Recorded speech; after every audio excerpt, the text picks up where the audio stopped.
أعوذ بالله من الشيطان الرجيم بسم الله الرحمن الرحيم. Dear students, Assalamu alaikum.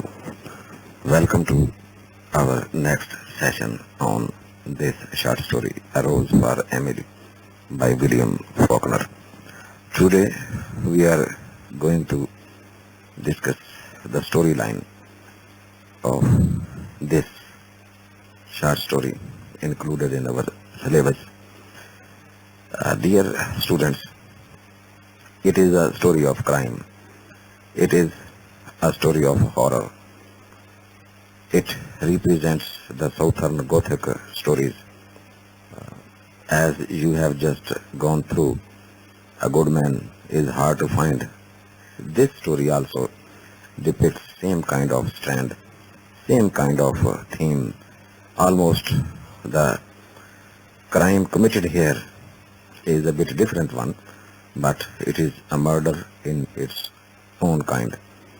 A murder that is mysterious. The whole atmosphere created in the story is very horrible, horrifying, dangerous, full of violence at its peak. It also depicts the theme of snobbery, the theme of alienation, the theme of isolation, seclusion, and some social breakdowns in society and community. Let us have a look at the story and how the writer has depicted it. The scene of gore, the scene of gloomy, dark aspects of life in this short story, A Rose for Emily. Hi, I'm Rebecca Bach-Harcel. Let's take a look at A Rose for Emily, the short story by William Faulkner. He starts out like this. When Miss Emily Grierson died, our whole town went to her funeral. The men threw a sort of respectful affection for a fallen monument, the women mostly out of curiosity, to see the inside of her house, which no one, save an old manservant, a combined gardener and cook, had seen in at least 10 years. We can see already that Faulkner likes long sentences, and I suggest reading this story out loud to get the gist of it. It's a little easier than trying to read it silently. All right, so we've met Miss Grierson, and we know that she died. The whole story now is going to go back and talk about events in her life, and we won't come back to her death until the very end of the story, when there's a surprise and a twist. Almost like a mild horror story, or as English teachers like to call it, a gothic story. So we meet Miss Emily, she's died, and we see that the town reacts to her death with some awe. They're amazed, oh, we get to go see what the house looks like. We haven't been in there for so long.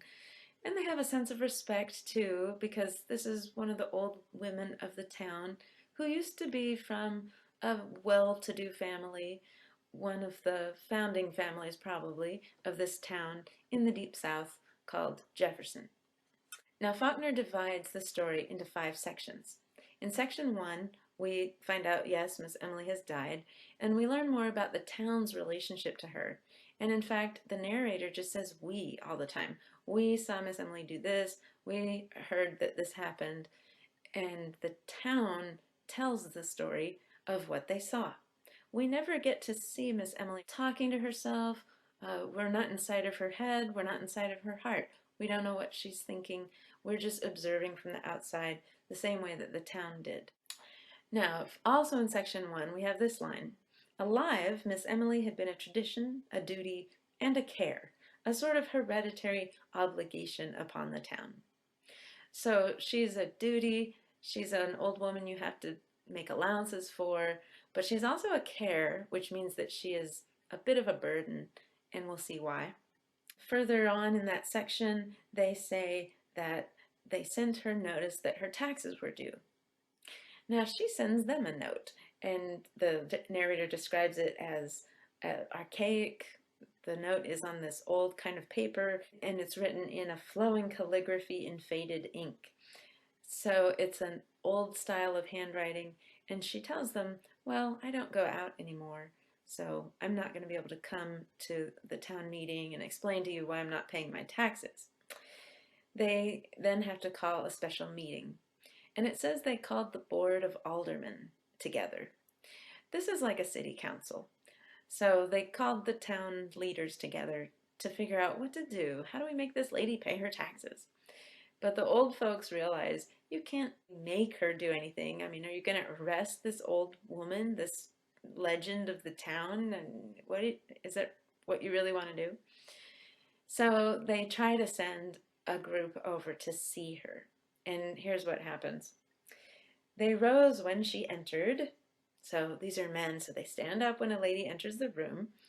They rose when she entered, a small fat woman in black, and she is described in grotesque terms, looking bloated, like a body long submerged in motionless water, and of that pallid hue.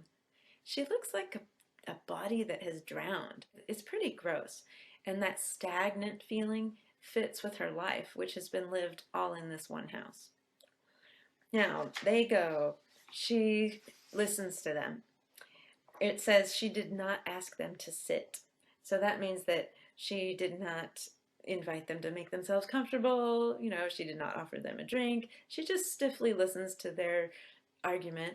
But apparently, the spokesman comes to a stumbling halt. So he just kind of runs out of words because she's not responding. Then she said, I have no taxes in Jefferson. Colonel Sartoris explained it to me. Perhaps one of you can gain access to the city's records and satisfy yourselves. And they try to explain to her that they already did this, that she really does owe the taxes, but she refuses to believe it. And this is the first example where we have Miss Emily living in her own version of reality. In her reality, the Colonel Sartoris made a deal with her father about the taxes, and it's a done deal. And these young whippersnappers, what do they know about it? But she's not giving them a cent. Now we have section 2. So she vanquished them, horse and foot. That means that she won that argument, just as she had vanquished their fathers 30 years before, about the smell. The smell? Faulkner's always doing this, little surprises. Okay, she vanquished the fathers 30 years before. That means now we're going to go even further back in time, and the leaders at that time had an issue with her too. And the issue was the smell. Faulkner explains, after her father's death, she went out very little. After her sweetheart went away, people hardly saw her at all. And later we'll learn more about the sweetheart. But then they were not surprised, it says, when the smell developed. So people complained to the town leaders, to the judge, in particular, Judge Stevens, who was 80 years old, but he refused to confront a woman. He says, you can't just tell a lady to her face that she smells bad. So she is again winning the argument. They're just afraid to confront her. So they take care of the smell themselves by sprinkling lime around the house in the dead of night like burglars. And they see her silhouette in the window, you know, kind of like a scary movie. Okay, one more thing in section 2. The narrator mentions her aunt. It says, that was when people had begun to feel really sorry for her, right around the time of the smell. People in our town, remembering how old Lady Wyatt, her great aunt, had gone completely crazy at last, believed that the Griersons held themselves a little too high for what they really were.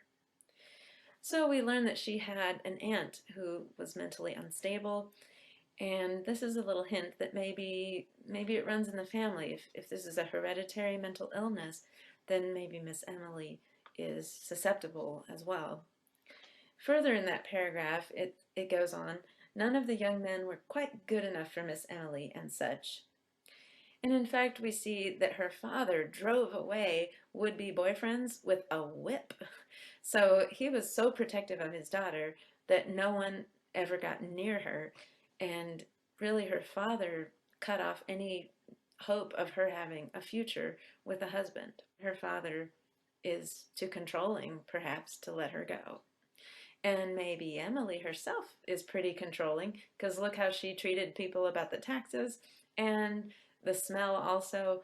People are a bit afraid of her. Okay, The next thing that happens in the section 2 is that we find out that when her father died, Miss Emily refused to believe it. So again, she's staying in her own reality, her own version of things. Faulkner says the day after his death, all the ladies prepared to call at the house.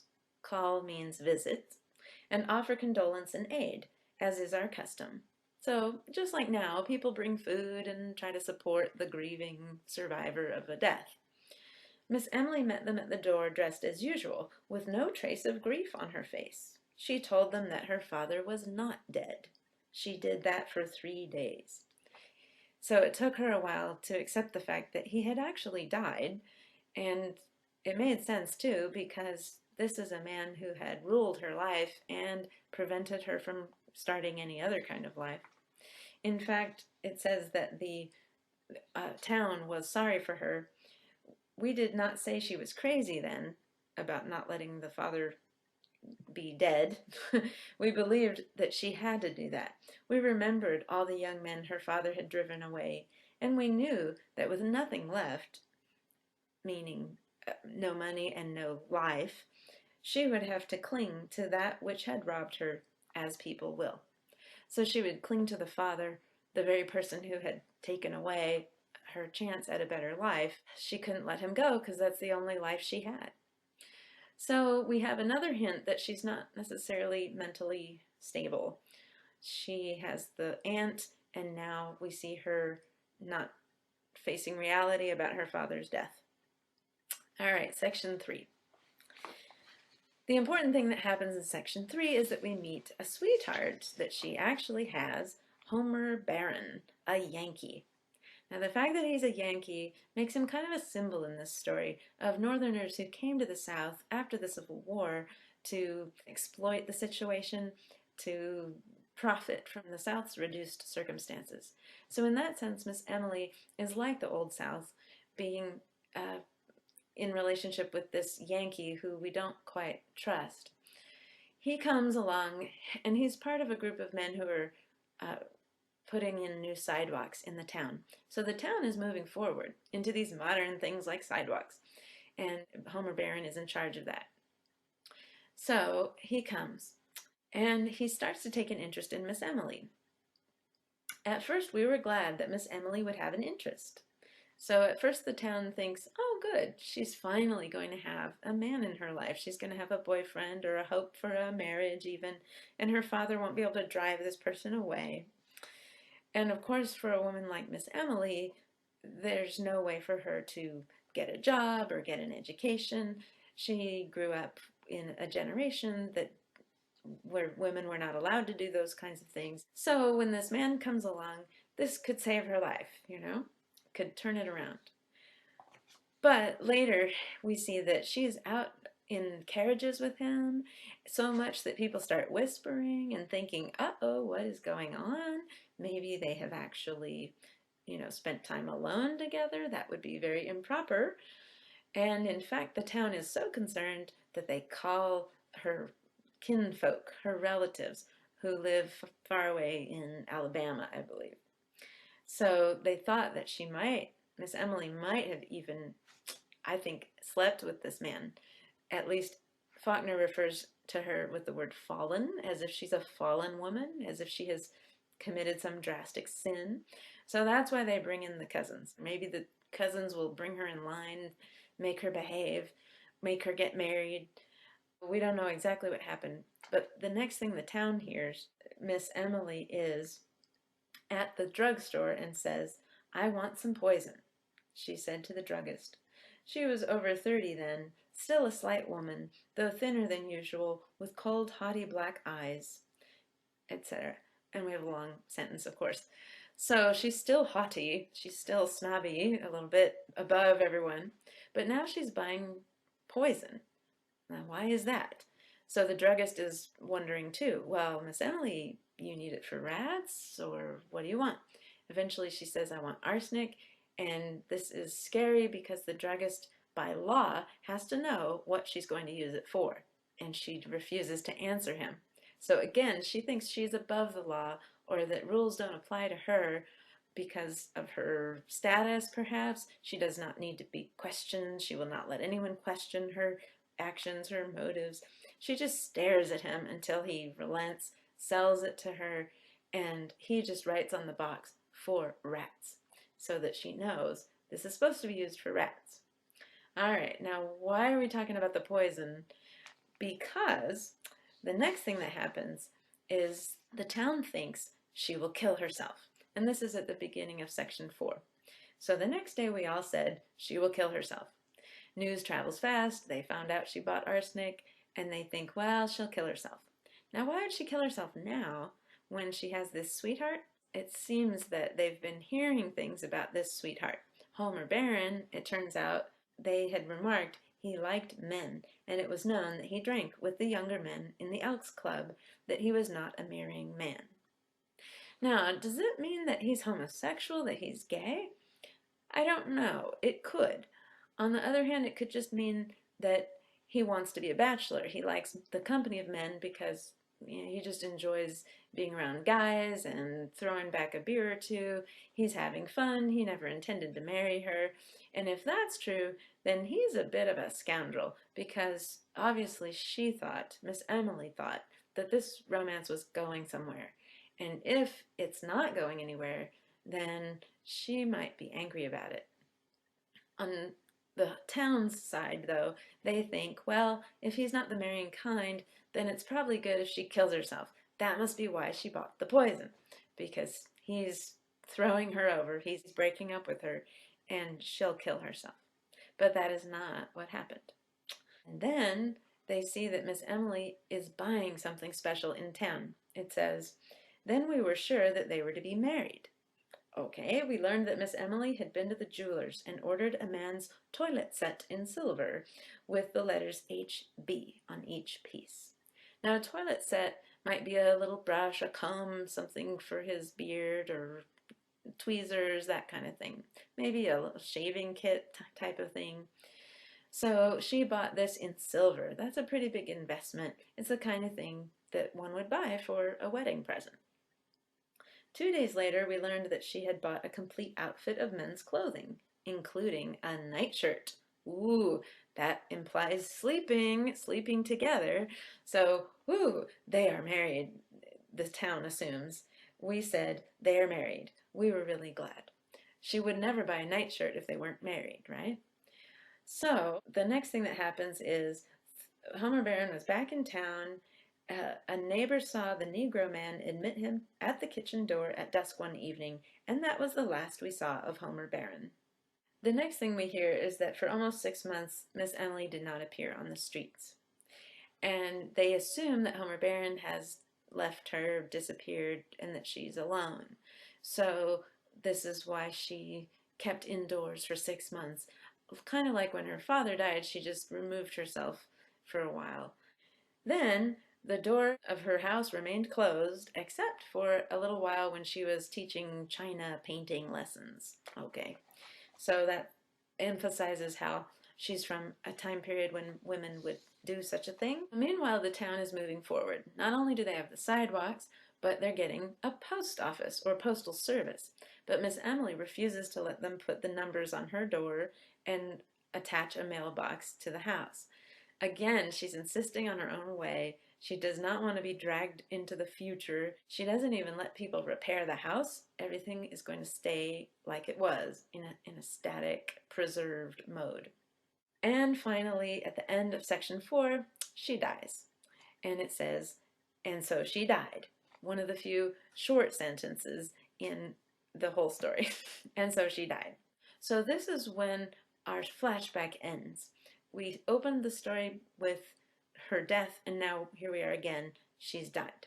And we've learned a little bit about her, her controlling father, the failed romance with Homer Barron, and the fact that only a servant is in her life as far as another living soul. We know about her arguments with the town council, how she refuses to get a mailbox, refuses to pay taxes, holds herself above everything, and also lives in her own reality, which may be kind of a mental illness. And now we get the horrific conclusion. The manservant meets them at the door when people of the town come to see the dead body.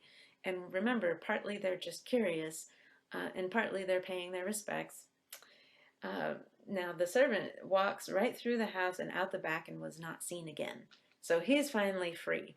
It's almost like he was a slave, if not in name, then effectively he was. And now he's free. The two female cousins came at once, so the relatives come to get the funeral arranged. Miss Emily was beneath a mass of bought flowers, with the crayon face of her father musing profoundly above the bier, and the ladies sibilant and macabre. So there's a portrait of her father that's over her. Even in death, the father is present for her. When they say that the ladies have a sibilant exchange, it just means that they're whispering with a lot of S's, like that. So everybody's kind of curious looking at the dead body.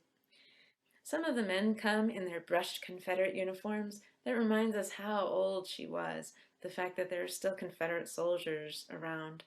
And, this reminds us that she's part of the Old South that's dying away. Near the end, the narrator says, "Already we knew that there was one room in that region above the stairs which no one had seen in 40 years, and which would have to be forced." Apparently, they somehow know that the upstairs of the home has not been used. It was closed up and closed off, and maybe one room in particular was closed and would have to be forced. It just means that they'll have to pry open that door. The violence of breaking down the door seemed to fill this room with pervading dust. A thin, acrid pall, as of the tomb, seemed to lie everywhere upon this room, decked and furnished as for a bridal. Bridal, as in a bride who has been married. And Faulkner goes on to describe this room that looks like it's for a wedding, like one's first night as a married couple, that you would go to a bed that was specially decorated and so on. And there they see the silver shaving kit thing that was bought, as well as that suit of clothing that was bought by Emily for Homer Barron. It's as if the room is preserving the time when she was courted by him and dated him and knew him. And then comes the surprise. Upon a chair hung the suit carefully folded, beneath it the two mute shoes and the discarded socks. The man himself lay in the bed. Another short sentence and another surprising sentence. The body of Homer Barron is there in the bed. For a long while we just stood there, looking down at the profound and fleshless grin. The body had apparently once lain in the attitude of an embrace, like as if it's hugging or something, but now the long sleep that outlasts love, that conquers even the grimace of love, had cuckolded him. Cuckolded him means that it kind of was unfaithful to him. Sleep has won, death has won over his love and his life. What was left of him rotted beneath what was left of the nightshirt. Oh yeah, the nightshirt. Remember that she bought a nightshirt? Had become inextricable from the bed in which he lay, and upon him and upon the pillow beside him lay that even coating of the patient and biding dust. Faulkner mentions dust a lot. In almost every scene of the house, he refers to the dust. So, why is this dead body in her bed? Well, that arsenic she bought obviously poisoned this man. Homer Barron is poisoned by either her or could be the servant. We don't know, but here he is dead in the bed. And we know now the explanation of the smell. Obviously, the body was rotting and it smelled. So this answers a lot of questions. The very last paragraph, then we notice that in the second pillow, all right, so this is a bed with the body on one side, the dead body, but now we have on the other side, half of the bed is another pillow with an indentation of a head. So we know that someone's been lying on that pillow. One of us lifted something from it, and leaning forward, that faint and invisible dry dust and acrid in the nostrils, we saw a long strand of iron gray hair. That is Miss Emily's hair, which has been described as iron gray previously in the story. So she's been sleeping on the bed with a corpse. It's rather shocking, and like I said, gothic. This story includes these grotesque elements. Now, was she actually in some kind of intimate relationship with this corpse? Is she a necrophiliac who has attraction to corpses or has sex with corpses? That is something that people say, and it may be true. This hair and the indentation on the pillow means that she certainly slept there. If the corpse was at one time in the attitude of embrace, she may have, positioned the body so that he's hugging her. Ooh, that is disgusting. So, in that definition of necrophilia, yes, she sought comfort from a dead man, and she controlled his life in the way that she controlled so many things by killing him and not allowing him to leave her. If he did leave her, she would be humiliated, for one thing, and she would lose control of him. So she has kept him here by killing him. We don't know, though, that she actually had sex with the corpse. I mean, maybe she just laid down next to it and, wanted it hugging her. And I mean, that's gross enough, right? And we don't know what the servant thought about this. The African American near slave probably knew about it, but what could he do? But he served her in the traditional role quite loyally and finally got free by her death. Now, there's a lot of stuff to say about the story. Faulkner's style with his flashbacks, his use of we as if the town is speaking the story, the way that we observe Miss Emily and we never enter into her own mind or her own feelings. But probably the most common thing that college professors point out about this story is that Miss Emily is a symbol of the Old South that cannot change and move forward with the new ideas. She just has to die in order for the town to move forward. So there is A Rose for Emily. Oh, and one note about the title. William Faulkner described the whole story as a kind of gift to this sort of woman, and he probably knew women kind of like this. So this is a tribute to them, even though it's also kind of a gross story and a macabre story, not only because of the dead body and her sleeping with the dead body, but because the town, or we, and by implication even the reader, have been voyeuristic about watching her and checking up on her and being suspicious of her, being afraid of her. We have been in this relationship with her, and in a way she deserves this tribute as a symbol of the Old South, as a symbol of the old dignity and the old money that used to run things. But at the same time, it's not endorsing that way of life, because obviously she had serious problems, and mental problems especially, and the Old South, perhaps, if she's the symbol for it, is hopelessly flawed, fatally flawed, and that way of life could not go on. All right, I hope you understand the story a little better and that you'll read the whole thing carefully, and like I said, try reading it out loud. All right, join me for another video sometime.